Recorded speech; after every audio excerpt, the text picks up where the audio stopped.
같이 하나님 말씀 나누도록 하겠습니다.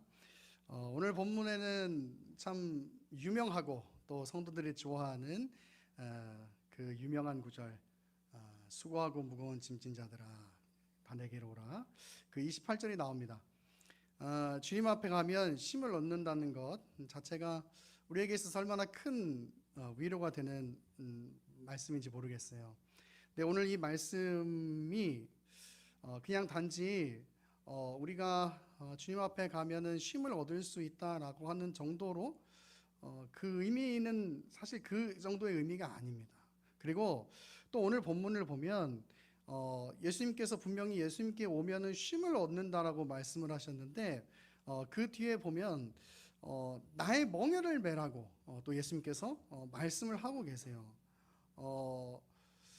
29, 예수님의 멍에를 맨다는 거, 우리가 그 의미를 정확하게는 모르겠지만 그 멍에를 어쨌든 그 뭔가를 맨다는 것 자체가 그 쉼 같은 느낌은 들지 않는데, 오늘 예수님께서는 나의 멍에를 메고 배우고 그러면 너희가 쉼을 얻을 수 있을 것이다 라고 말씀을 하고 있으니까 정말 우리가 알고 있는 그 11장 28절에 수고하고 무거운 짐진 자들아 다 내게로 오라 내가 너희를 쉬게 하리라 라고 하는 그 말씀이 과연 어떤 의미인지에 대해서 우리가 오늘 본문 중심으로 좀 그 의미에 대해서 살펴보기를 원합니다. 우리는 오늘 본문을 크게 두 부분으로 나누어 볼 수가 있습니다. 20절부터 24절까지는 회개하지 않는 도시들에 대한 책망이 기록되어 있고요. 25절부터 30절까지는 그 쉼에 관한 이야기, 우리가 보면서 그 의미가 무엇인지에 대해서 살펴보려고 하는 것이죠. 먼저 예수님께서 회개하지 않는 도시들에 대해서 책망을 하고 계십니다. 21절에 고라신과 벳세다 그리고 가버나움은 예수님의 책망을 받은 도시였습니다. 예수님께서는 그들에게 많은 권능을 허락했다고 말씀을 하고 있어요. 그런데 그들이 회개하지 않았다고 말씀하고 있습니다. 차라리 두로와 시돈 혹은 소돔과 같은 도시들에서 만약에 그런 기적과 능력을 행하셨다면 그들이 하나님께로 돌아왔을 것이다 라고 말씀을 하고 있어요. 여기서 언급되는 두로와 시돈은 잘 모르더라도 여러분 소돔 하면 우리가 가지는 그 이미지가 있잖아요, 그죠? 창세기에도 나오지만 능력을 행했다면 그들이 하나님께로 돌아왔을 것이다 라고 이야기하는 거죠. 우리가 잘 알고 있는 가버나움 너무 익숙하잖아요. 우리가 복음서에서 많이 보니까. 근데 그 가버나움이 그 도시들보다도 못하다는 거죠. 이 말의 의미가 무엇입니까? 그만큼 이 도시들이 악하다는 것이에요. 단지 이 도시들만을 생각할 것이 아니라 우리는 여기서 뭘 생각하냐면 예수님 당시에 예수님을 받아들이지 않는, 복음을 받아들이지 않는 많은 유대인들 또 종교 지도자들에 대해서 생각해 볼 필요가 있는 것입니다. 마태복음 23장 25절부터 보면 이런 내용이 있어요. 화 있을진저 외식하는 서기관들과 바리새인들이여 잔과 대접의 겉은 깨끗이 하되 그 안에는 탐욕과 방탕으로 가득하게 하는도다. 눈먼 바리새인이여 너는 먼저 들어는 아름답게 보이나 그 안에는 죽은 사람의 뼈와 모든 더러운 것이 가득하도다. 이와 같이 너희도 겉으로는 사람에게 옳게 보이되 안으로는 외식과 불법이 가득하도다 라고 기록하고 있습니다. 그들은 겉으로는 거룩해 보이고 경건해 보였습니다. 하지만 그것은 겉으로만 그런 모습을 가지고 있었을 뿐이에요. 하나님의 말씀에 대해서 사로잡히지 않았고 하나님의 말씀을 받아들이지 않았습니다. 심지어 그들은 율법에 대해서 잘 알고 있었지만은 예수님을 참된 메시아로 받아들이지도 않았던 것이에요. 여러분, 예수님은 이 사실을 꼬집고 계시는 것입니다. 어떤 그 도시들에 대한 그 비유를 통해서 정말 참된 복음을 받아들이지 않는 사람들, 정말 이렇게 많은 말씀을 전했고 이렇게 먼저 어린아이들에 대해서 한번 어린아이에 대해서 생각해 보면 지혜로운 자가 누군지 잘 알 수가 있는데, 여러분 어린아이 성경에서 말하는 어린 아이는 순수함이 아니고 의존이에요. 의존. 부모가 없으면 아무것도 할 수 없는 그 어린 아이. 즉, 이 어린 아이가 상징하는 것은 뭐냐면 바로 하나님에 대한 그 의존을 가진 사람들, 복음을 받아들인 사람들. 여러분, 그 사람들이 바로 어린 아이에 빗대어져 있는 겁니다. 그럼 반대로 지혜 있는 사람들은 뭐겠어요? 자신의 신앙에 대해서 자부심이 있고 나는 잘할 수 있다, 이렇게 생각하는 그 교만한 사람들. 여러분, 그 교만한 사람들이 바로 지혜로운 사람들로 상징되고 있는 것이죠. 근데 정말 그들은 다 알고 있었을지는 모르겠지만, 장면을 보면 우리가 이미 공부했지만 예수님이 제리와 세리들과 함께 계시는 것을 우리는 볼 수가 있습니다. 당시 종교 지도자들은 그런 예수님의 모습을 보면서 이렇게 얘기해요. 그는 절대로 메시아일 수가 없다. 그는 절대로 우리의 구원자일 수 없다. 왜냐하면 죄인들과 함께 있으니까. 그런데 정말 그 당시 사람들이 얘기했던, 손가락질하던 죄인이라고 하는 사람들, 저 나쁜 놈들이라고 하는 사람들은 예수님을 받아들이고 있는 것이에요. 여러분, 이것이 바로 어린 나이와 지혜로운 자의 비유인 것입니다. 정말 이 사회적으로 손가락질 당하고 지탄받는 그런 사람들, 저 사람은 죄인이야 라고 이야기하는 그 사람들이 정작 예수님 곁에 있는 거예요. 정작 그냥 예수님을 그대로 받아들이는 것입니다. 여러분, 누가복음 7장에 예수께 자기와 함께 잡수시기를 청하니 이에 바리새인이 집에 들어가 앉으셨을 때에 그 동네에 죄를 지은 한 여자가 있어 예수께 바리새인의 집에 앉아서 계심을 알고 향유 담은 옥합을 가지고 와서 예수의 뒤로 그 발 곁에 서서 울며 눈물로 그 발을 적시고 자기 머리털로 닦고 그 발에 입 맞추고 향유를 부으니라고 되어 있어요. 여러분, 당시의 사람들에게 죄인이라고 딱 낙인 찍혀 있는 이 여성이 예수님 곁에 와서 향유를 붓는 겁니다.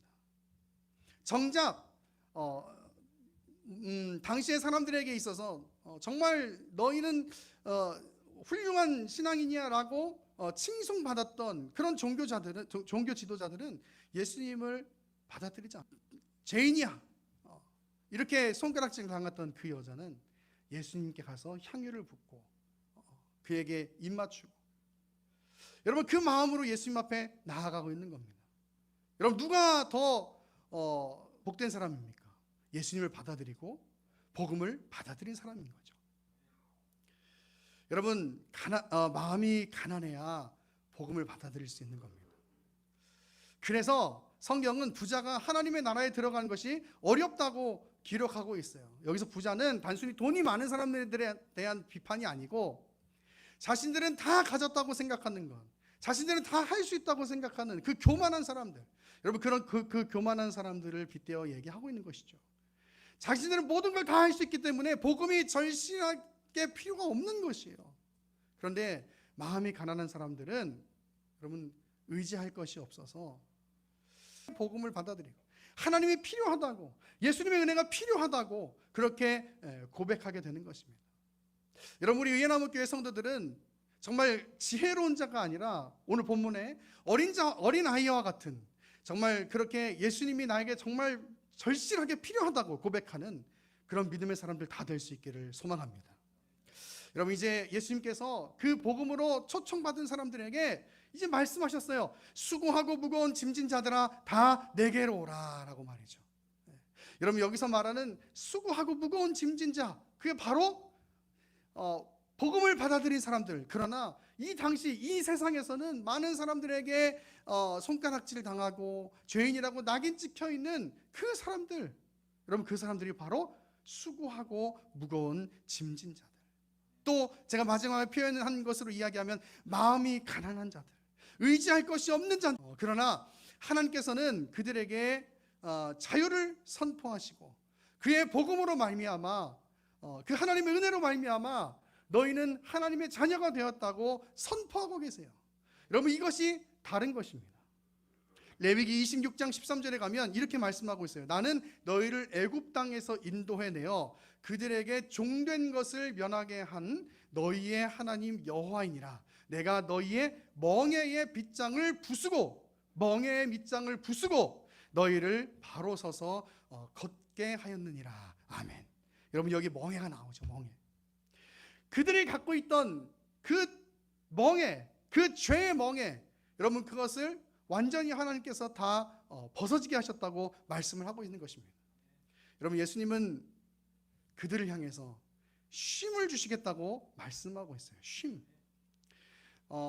여러분, 예수님이 나의 참된 메시아라고 고백하는 사람들, 여러분, 그런 사람들이 바로 수고하고 무거운 짐진 자들인 것이죠. 그런 자들에게 하나님께서 이제 쉼을 주시겠다고 말씀하고 계세요. 여러분, 그런데 그 쉼을 주시겠다고 하신 예수님이 나의 멍에를 매라고 하십니다. 예수님한테 왔는데 또 멍에를 매라니요. 이제 우리가 자유를 얻었는데 마치 또 다른 짐을 주시는 것 같은 그런 느낌이 들어요. 그런데 이 말은 그런 의미가 아닙니다. 유대 사회에서 여러분, 멍에를 같이 맨다는 것은요, 스승과 제자 사이의 관계를 가리킨다고 해요. 즉, 여기서 멍에를 맨다는 의미는 그들에게 또 다른 짐을 주시겠다는 말이 아니라 예수님께서 더 깊은 관계로 함께 걸어가 주시겠다는 말씀이에요. 여러분, 멍이라고 칭함받는 사람들은 율법의 멍에 아래에 있었기 때문에 죄인이라고 취급을 받았던 거예요. 자기네들은 자기 종교 지도자들은 율법을 잘 지키니까 겉으로 볼 때는 이 사람들은 죄인이 아닌 거예요. 그런데 아까 말씀 나누었던 것처럼 그들의 마음에는 하나님이 필요 없었어요. 그들의 마음에는 복음이 필요 없었던 거예요. 그런데 이 반대로 이제 복음을 받아들인 당시 이 사람들에게 손가락질 당하고 죄인이라고 낙인 찍혀 있는 이 사람들에게 있어서는 예수님이 필요했던 거예요. 수고하고 무거운 짐이 있었기 때문인 것이죠. 그런데 이제 예수님을 받아들임으로써 그들은 완전한 자유 안에 있게 된 것이에요. 여러분, 그렇기 때문에 쉼이라고 이야기하는 것입니다. 쉼. 여러분, 갈라디아서 5장 1절을 우리 한번 같이 찾아서 읽었으면 좋겠습니다. 맺는 것이 왜 쉼이냐? 바로 그 멍에를 내가 매는 것이 아니고 예수님께서 함께 걸어가 주시는 그 걸음, 그 은혜, 그 자유를 상징하는 것이기 때문에 그것이 짐이 아니고 우리에게는 쉼이 되는 것이에요.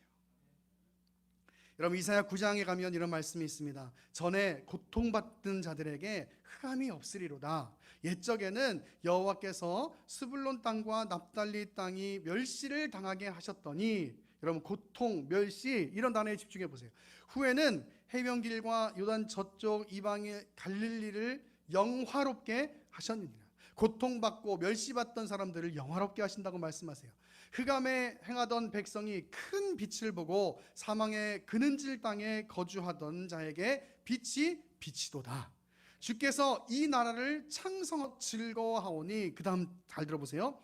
이는 그들이 무겁게 맨 멍에와 그들의 어깨의 채찍과 그 압제자의 막대기를 주께서 꺾으시되, 할렐루야, 미디안의 날과 같이 하셨음이라 라고 고백하고 있어요.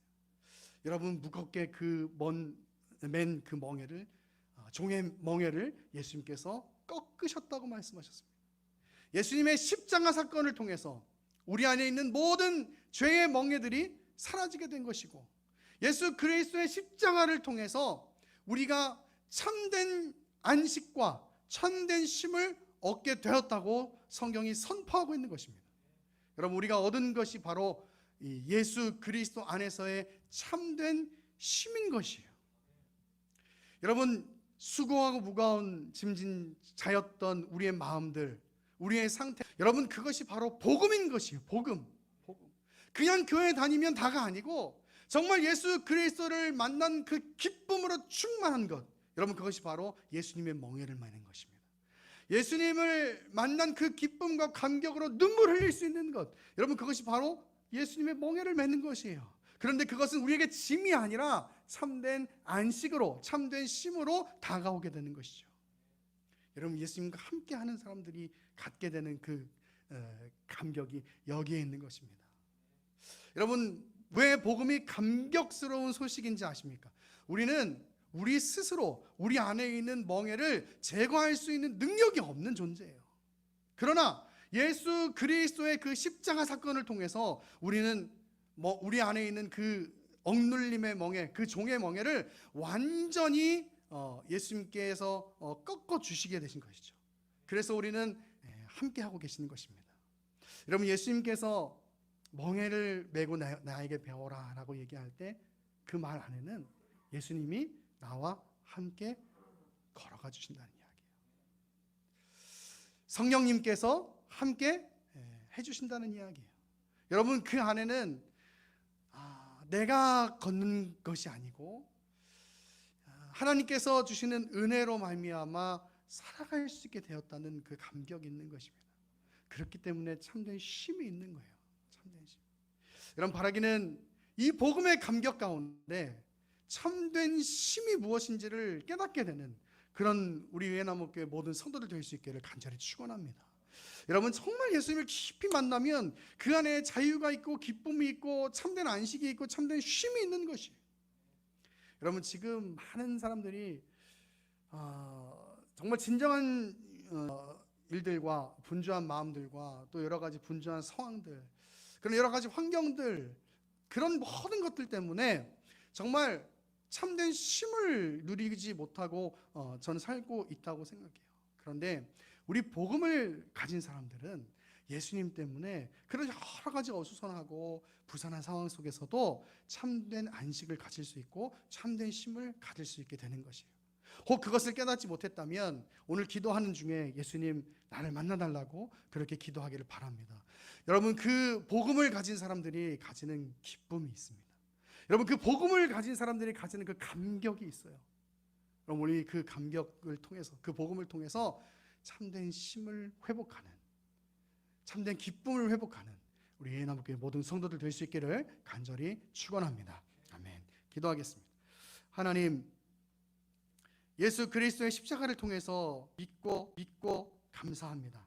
하나님, 그 감격을 다시 한번 회복할 수 있게 도와주시고 우리가 그 예수님의 그 십자가 앞에 나아갈 때 참된 쉼을 얻는, 참된 안식을 얻는, 참된 자유와 참된 기쁨을 가진 그 감격 안에 사는 그런 우리 예나무교회 모든 성도들 될 수 있도록 은혜 허락하여 주옵소서. 계속 기도할 때도 은혜 주시기를 간절히 빌고 원하며 살아계신 예수 그리스도의 이름으로 기도합니다. 아멘.